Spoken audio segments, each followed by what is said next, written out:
Great. Welcome, everybody, to our CSNP podcast, our Cyber Stories podcast. And today we've got some awesome guests with us and looking forward very much to this discussion here. I'm your host, David Lee, and I volunteer for a cybersecurity nonprofit to bring education and cyber skills to the world and raise security awareness all around the planet here. So we have special guests of Phillip Wylie and Kim Crawley today.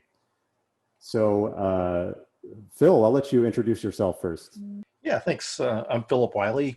I spent the past 8.5 years pen testing. I also teach ethical hacking and web application pen testing for Dallas College.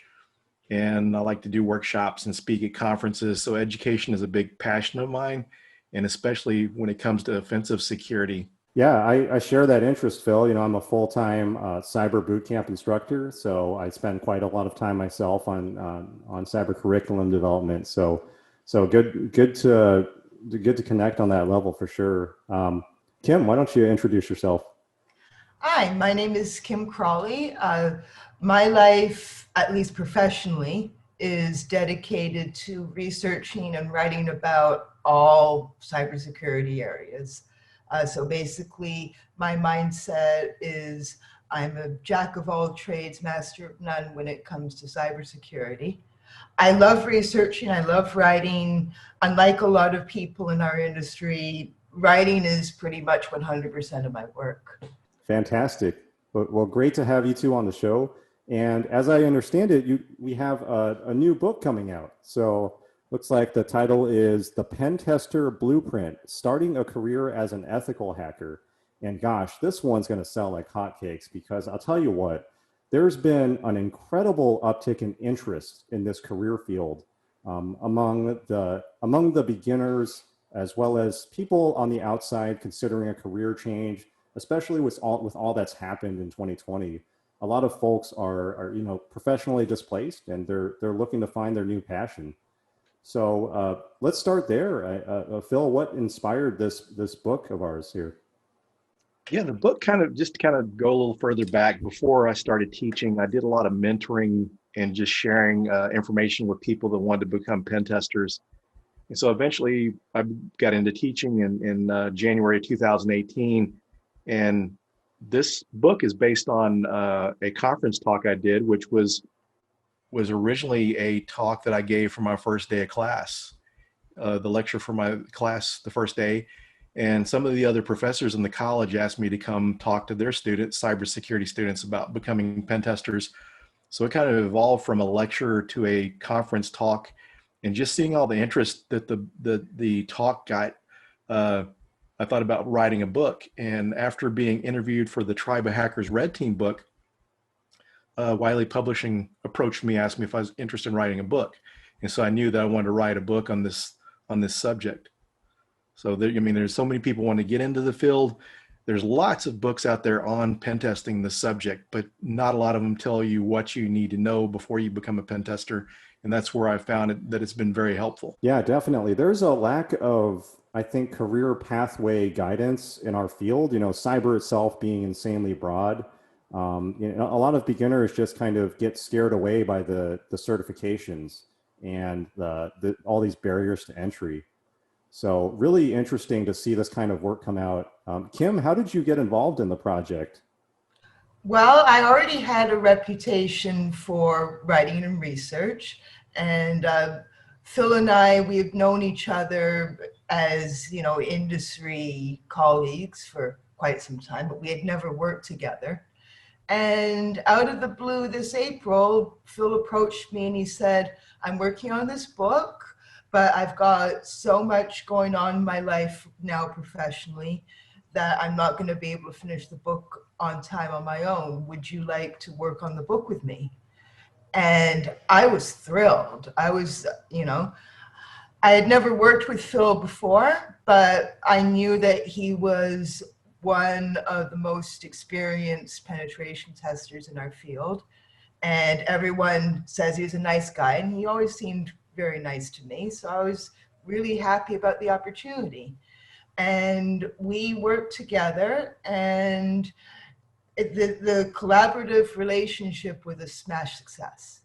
I think it's because we have a lot of mutual respect for each other. And I think what we each focused on in the book played to each of our individual strengths. Phil, with his years of expertise in offensive security, especially security testing, and me with my general sense of cybersecurity as a whole. So I would say the earlier parts of the book that really focused on penetration testing specifically, and of course Phil's Pentester Blueprint and Hacker Mindset, that's really his part of the book. And the chapters that generalize, like I think chapter 2, I just did like a crash course, like cybersecurity in general 101, because I think everyone who gets in the industry should understand that stuff. And the other areas of the book like that were more my influence. So basically, it's like combining ketchup and mustard or something like that. So it went quite well. And I think we'd love to work with each other again very soon. That's fantastic. That's an interesting thing that she said ketchup and mustard, because isn't that what the secret sauce is of some of these burger restaurants? Maybe they mix mayo with it too. Yeah, I think so. They can get good fry sauce that way.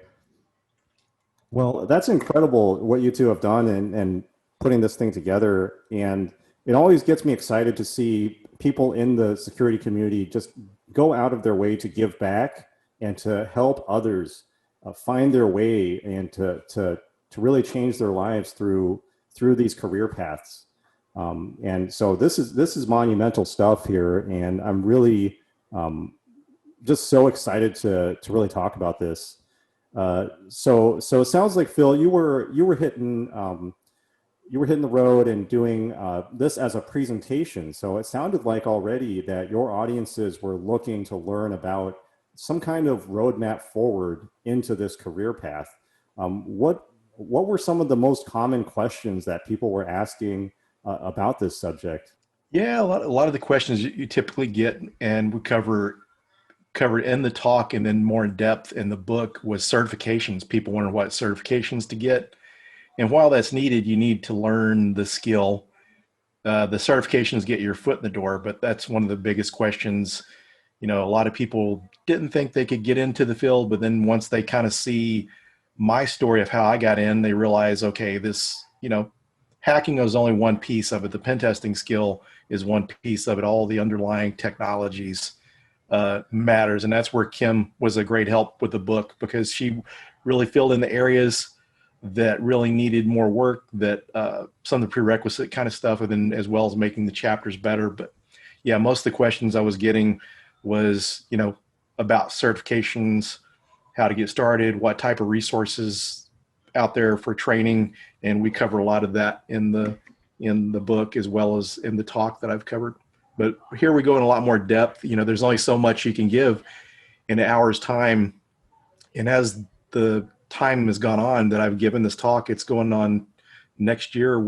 Next month, we'll make 2 years that I've been giving this talk at conferences.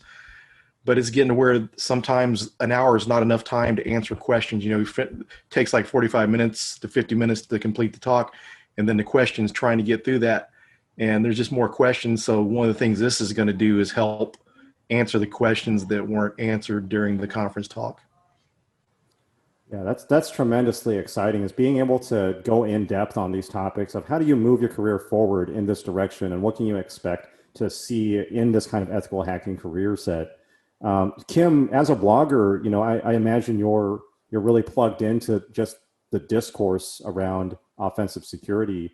What have you seen? What's on people's minds these days when it comes to this career path? Well, there's a lot of interest in penetration testing careers, and not only are people curious about it, but the demand for that sort of work can only go up. It's been expanding rapidly, the demand for penetration testers. My ex from many years ago did that. he did a lot of penetration testing work in the 90s. And he showed me around using OpenVAS and stuff like that. But, you know, I think back in the 90s, you'd have to work a lot harder to explain to a company why they needed someone to simulate cyber attacks on their network. These days, it should be a much easier sell. So if you want to get into cybersecurity, it's probably one of the most lucrative ways because there's a lot of demand for it. But I also know a lot of defensive security people, blue teamers, you know, people who work in DFIR and like, who are like, people don't think of defensive security as being very sexy. But the truth is, and the reason why purple teams, for instance, exist, is because offensive security professionals and defensive security professionals, they need each other. The offensive security professionals need to find vulnerabilities, and then the defensive people need to take that information to make their networks more secure. Yeah, that sounds like a symbiotic relationship between the two. So Symbiotic, precisely, which is why it was important to me to explain, you know, all the basic areas of cybersecurity. I even wrote like a few paragraphs on incident response, because even though as a penetration tester, you're never going to do incident response work, you should understand how the data that you're gathering for companies is going to be used. yeah, absolutely. Well, that's really interesting. Yeah, I agree. You know, we all have this movie in our minds, this fantasy of what that red team career looks like. But the reality is there's that connection back to the ultimate purpose, which is strengthening the defenses of your client if you're pen testing. So, you know, Phil, maybe you've noticed this as well, is when I give, if I'm presenting on this topic, or if I'm on an AMA panel about pen testing or ethical hacking, we often end up revisiting this concept of ethics. And how has the ethical side of ethical hacking evolved over the years in your experience? And what's the landscape like today for somebody coming in? Yeah, as far as the ethical side, most people that are doing pen testing or offensive security, you know, are doing it for the good. If someone had malicious intent, they would be just doing that on their own, not as a professional standpoint. But that you mentioned that's one of the things that people really are concerned with when it comes to bug bounty, because this is like crowdsourced pen testing. They bring in pen testers from all over. They'll have multiple pen testers testing one application, and people get concerned with that. But these bug bounty companies do some sort of vetting, and they know who's on their platform, and they can shut down the activities. If there's something malicious going on, they can shut down and disconnect. But most people that are actually in the field professionally seem to be pretty professional about it and ethical. I mean, if you mess up, then you've kind of pretty much ruined your career as a pen tester. So ethics are really important. But, you know, it's kind of interesting that you mentioned that too, because in the beginning days of cybersecurity and even pen testing, a lot of companies were hiring like cyber criminals, someone that had got caught by the government hacking into something, and they're like reformed criminals, or they would give them like a lighter sentence or let them off to come work for them. So that used to be the way they kind of operated with offensive security. But since it's, you know, there's training on it and there's a lot more people to pull from, they can be more careful about who they select and get people that are not criminals to do the testing. Yeah, this profession has a very, I don't want to say dark history, a very interesting history with lots of interesting characters. And, you know, Kim, in your blogging work, do you find that the whole society's perspective on this profession, is that starting to change now that we're seeing it kind of put into the limelight? I think because of programs like Mr. Robot and whatnot, the general public is more aware that there might be a professional and useful application for simulating cyber attacks, perhaps. But there's still a major problem of lay people thinking that a hacker equals a cyber attacker.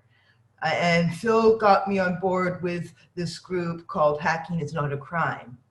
And I'm very honored to be a part of that group now, because all throughout my career, and I've been writing about this stuff professionally for several years now, I've been very careful to always call people who use computer technology to harm cyber attackers or cyber criminals or threat actors, and leave hackers for the people who experiment with technology. Yeah, that's definitely been an evolving understanding. Is if somebody finds a weakness in your system, are they committing a crime, or are they doing you a favor by telling you about it?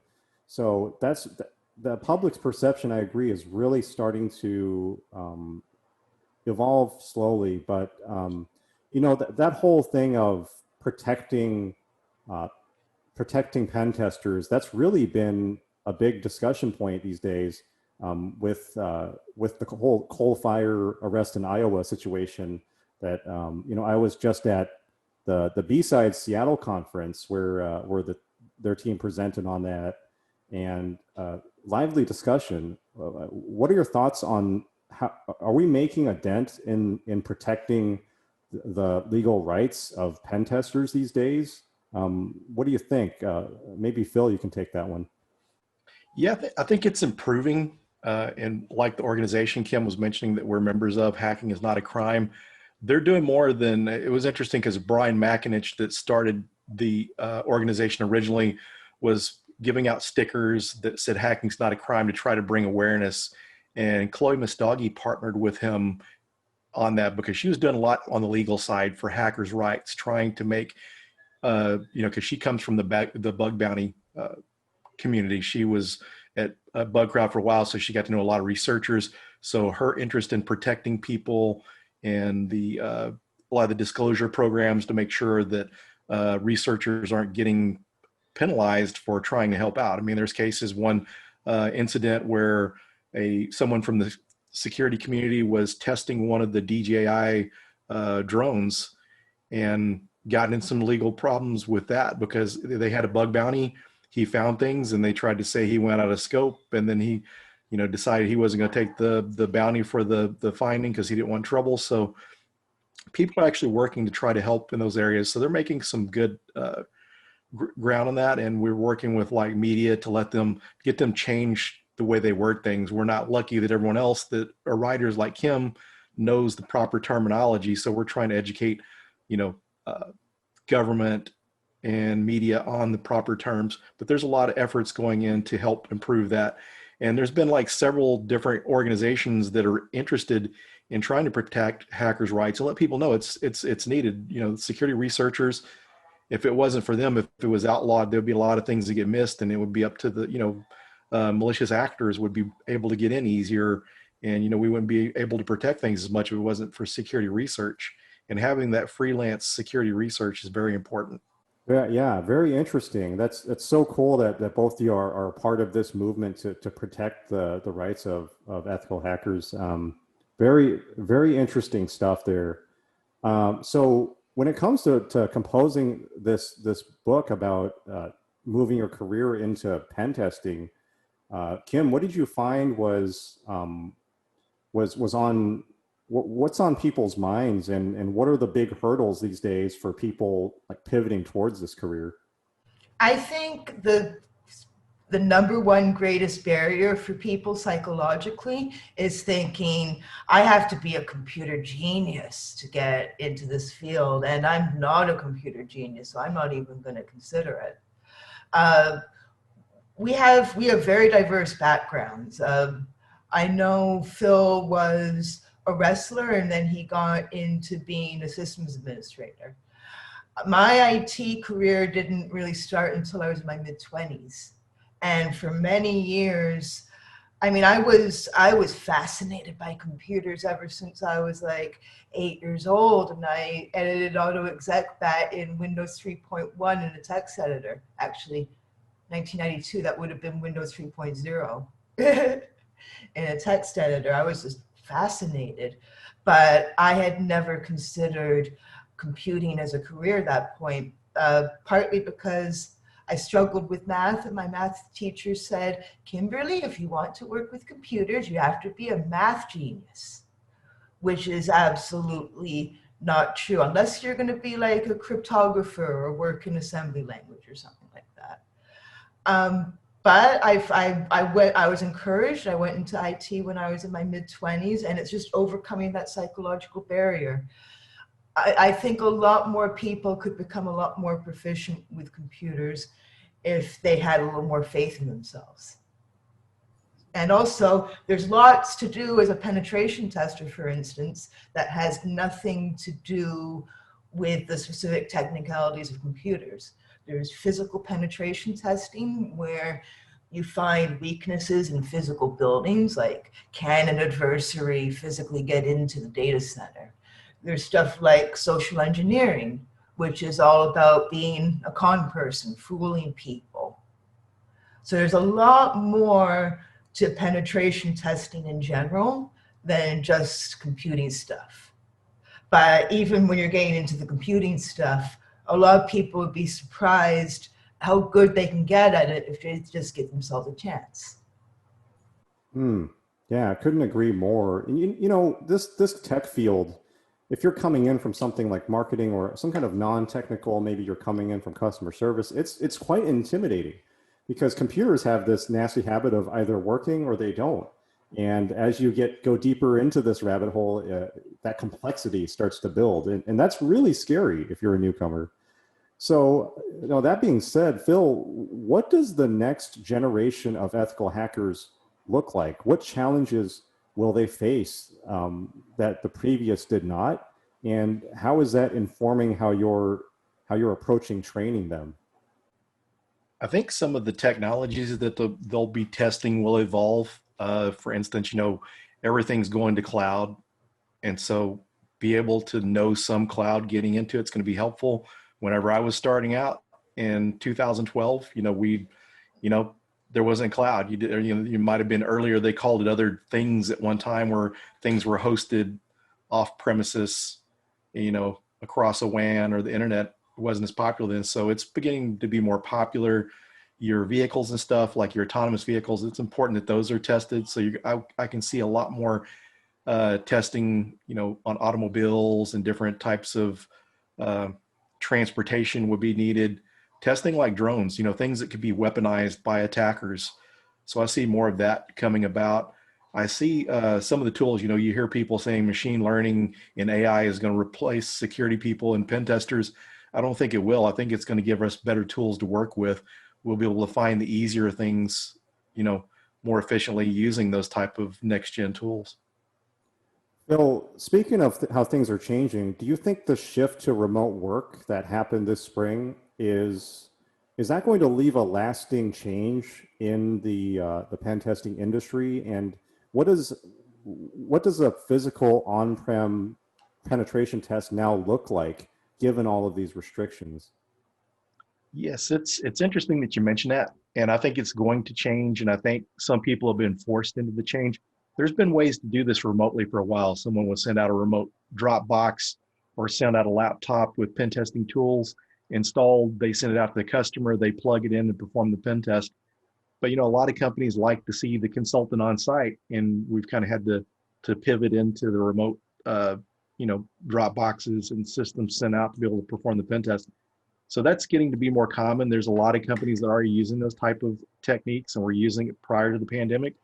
But honestly, it makes it easier for the customer. If I send you out a computer, you plug it up, it's easy to, you know, it's a lot easier than, you know, a pen tester comes on site. You got to get them a badge. You got to get them a cubicle to work in. You have to have someone to escort them in and out and around the building and stuff. So now all of a sudden you're cutting down on some logistics of just managing the pen testers, you know, because not all companies are going to give you a badge and let you run around, not because you're using ethical hacking to test the network. It's just them, you know, practicing good physical security. So yeah, I see it. I think I see it expanding, and then it's a way for, you know, companies to cut down. Just when you imagine the reduce in travel expenses, you know, when you figure airfare to and from a client site, hotel, you know, food, all those expenses while they're on site, rental car and all that gets pretty expensive. So it's going to save money, I think, and you could take that money and spend more time on a pen test, or just, you know, have to invest less cost into pen tests. Yeah, amazing times. You know, I've got Google campus near where I live, and now it's just completely deserted. Very strange looking to jog by that every morning.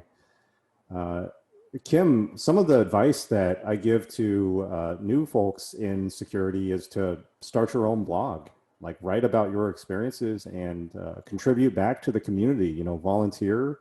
And, you know, if you're practicing an interesting lab, you know, share it with the world. And what kind of advice would you give people who maybe they're new, but they want to contribute back with something like a blog, but then, you know, they see things like, oh, you've got to SEO your blog first, and you have to drive traffic to it.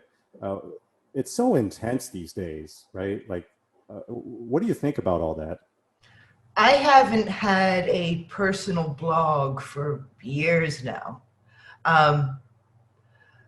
But I think if that's the kind of writing that you're good at, if you can explain, you know, cyber attacks and technical concepts in a conversational way, then that could be a really good thing for you. And you could benefit a lot of people that way, like set up a WordPress blog or Medium or whatever. I haven't done that for several years now because I write for companies. This is my day job, so I want to get paid for it. But you could definitely benefit people a lot. Another thing that you could also work on writing, which I would suggest that people consider if they're good at it, is writing technical documentation. There are all kinds of applications, especially open source applications, that need a lot more technical documentation. And if you understand the application very well, and you're good at writing documentation, and you're a good programmer, and you can explain that stuff, that might be a better application of your talents, depending on what you're good at. Yeah, very interesting. So, and you also might reach a broader audience by writing for someone with an established place in the community. So yeah, interesting perspective there. Well, we're on our last few minutes, but Phil, what are you seeing as the big what are the big things to know these days for people considering a career in this side of the industry? Well, I think kind of like what I touched on when we're talking about kind of the future of pen testing is cloud is really big. So if you're really wanting to get in the industry, a lot of people are still starting to learn cloud. So if you can learn cloud, I think that could be very helpful. You know, kind of, you know, one of the things to realize too is research some other areas of security. Ethical hacking sounds really cool to people, and that's what people want to get into, but there's a lot of other areas that are really cool, like threat intelligence, threat hunting, you know, digital forensics and incident response. There's a lot of cool areas. I would recommend, you know, going to conferences and different meetups and things and trying to educate yourself in different areas of security. And sometimes you might not start right out as a pen tester. You know, pen testing is not an entry-level technology job. So, you know, anytime you put in as a system administrator, desktop support, developer would be helpful as a pen tester. So any knowledge you're gaining there, that's one of the nice things about security too, is what you learn in one area can help you out in other areas. Fantastic. So the book is The Pentester Blueprint, Starting a Career as an Ethical Hacker. And I believe up for pre-order right now, correct? That is correct. Fantastic. Well, yeah, if you're listening, if you're thinking about a career in this field, maybe you want to pivot from IT into something with ethical hacking, check this out. This may be a great resource for figuring out your own career path. Phil, Kim, amazing work. Thank you so much for your contributions to this community at large. And this is a big reason why I love to be a part of the security community is people like yourselves that are just actively contributing. So great to have you on the show. Thank you very much. Thank you.